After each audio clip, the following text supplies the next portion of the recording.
Bienvenidos al capítulo número 30, que quiero hablar un poco de lo que es la historia de la estilográfica en España, pero cojo los últimos 100 años, que creo que es la parte más importante del suceso, ¿no? En primer lugar, he de decir que una de las primeras estilográficas que se registra aquí en España, porque es extranjera, viene de importación, es la Waterman Ideal, una muy buena estilográfica. En todo lo que fue el mercado español fue progresivamente llenándose de marcas extranjeras, como por ejemplo en 1912 una tal Euskera, que no se sabe bien si era producción nacional, montaje nacional o importación directa, ¿no? En el 1913 sacan también la marca Wolfram, y en 1917 la marca Lacor. Todo esto es importación, hay que tener en cuenta que a partir de, he hablado del 1917, pero a partir de 1914 hasta 1918 está ya la Primera Guerra Mundial.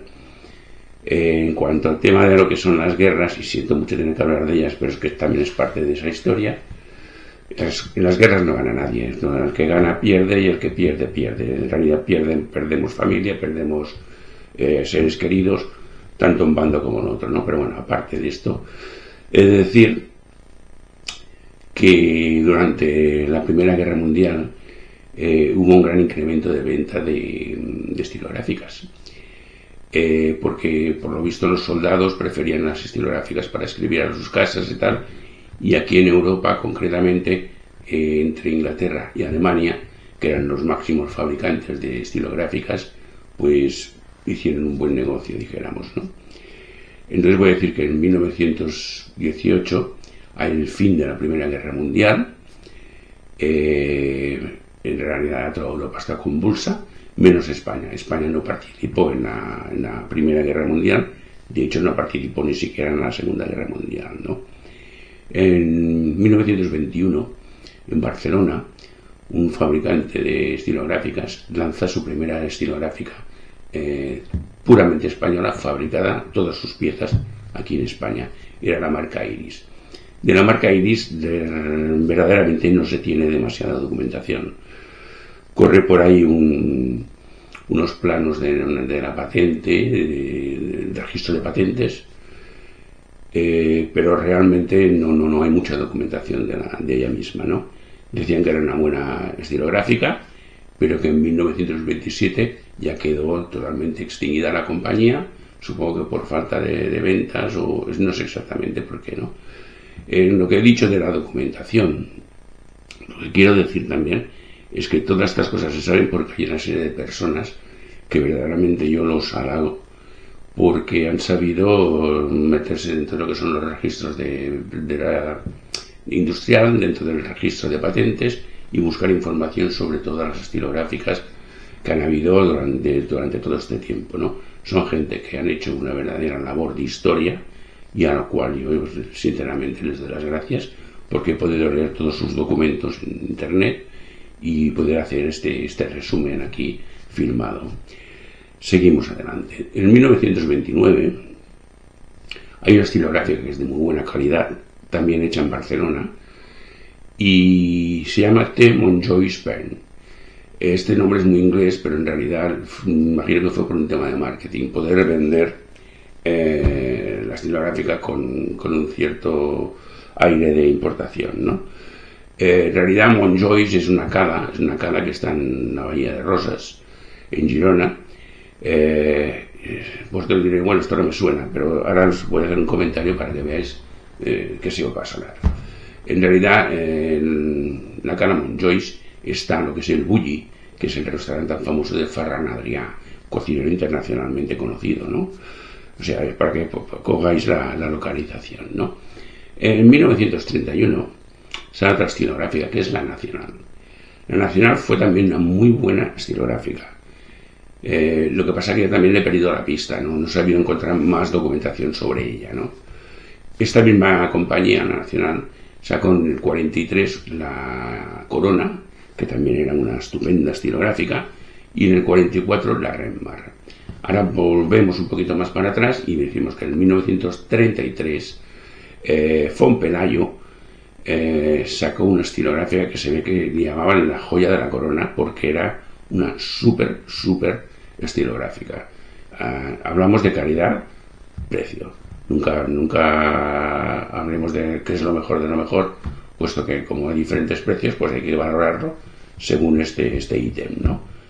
Durante esta época se ha hablado de las importaciones, la mayoría de importaciones, había los importadores que traían las piezas a España y habían los montadores, gente que se dedicaba a montar esas estilográficas, incluso en algunos casos tener en cuenta que habían piezas de una marca y piezas de otra, o sea, te podía venir una pluma estilográfica que te decían que era una lo que fuere y realmente estaba hecha de varias plumas, ¿no? En este momento hubo unos señores que hacían estos montajes de las estilográficas y ellos ponían sus propias marcas, o sea, de la marca original, de donde venía la pieza, hasta la que se ponía aquí en producción, se ponía después a la venta, pues era bastante desconocido todo, ¿no? Estos señores se llamaban los marquistas.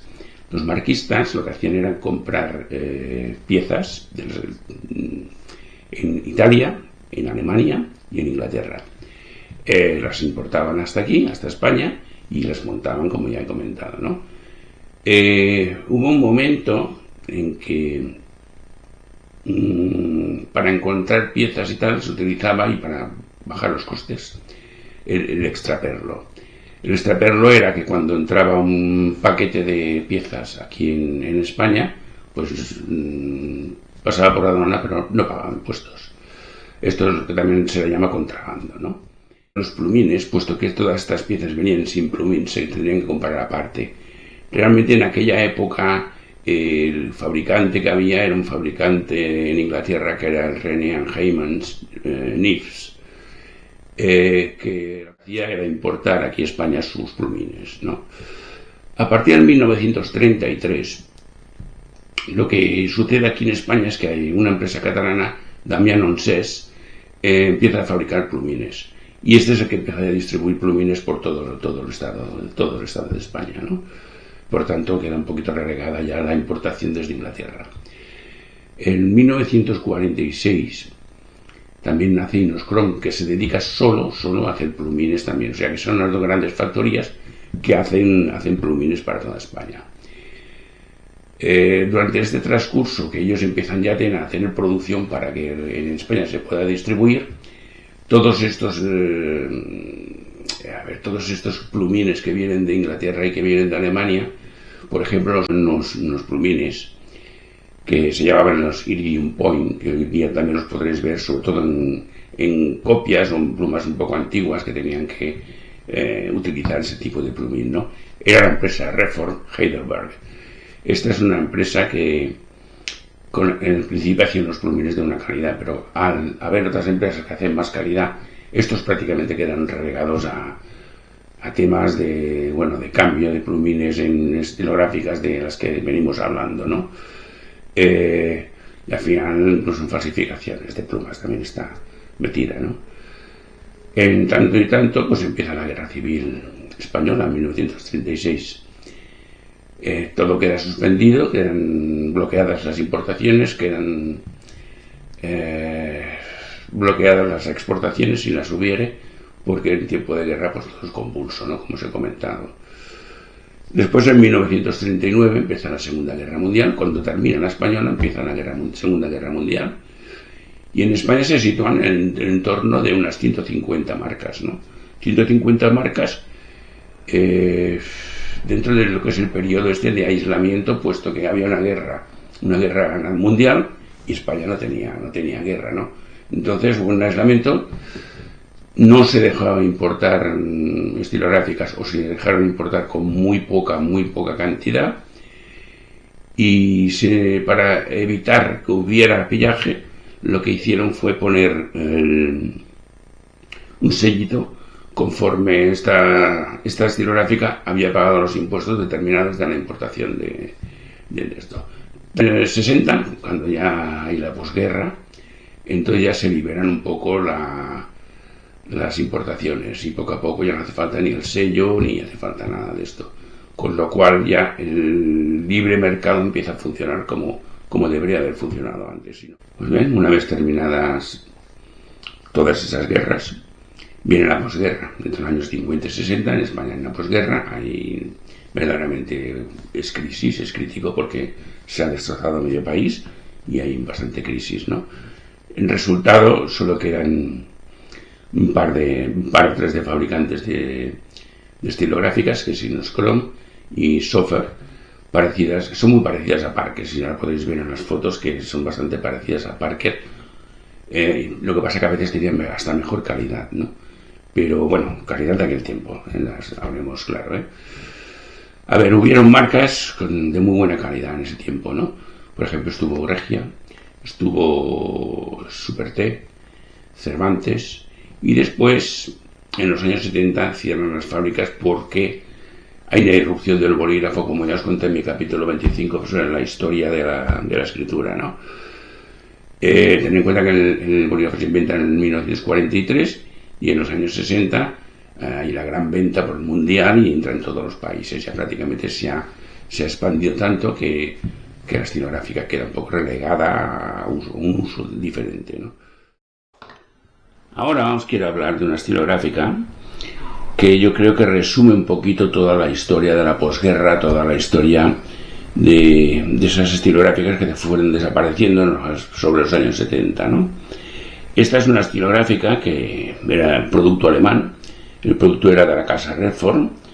Es una empresa que cerró en el 1956, no he encontrado datos de por qué cerró, no sé si fue por falta de ventas o no, aunque no creo que fuera eso, ¿no? Pero bueno, la compró un tal Ernst Rodenhauser y en 1960 la registró con el nombre Ero, que son las siglas, como podéis ver ahora, son las siglas de Ernst Rodenhauser.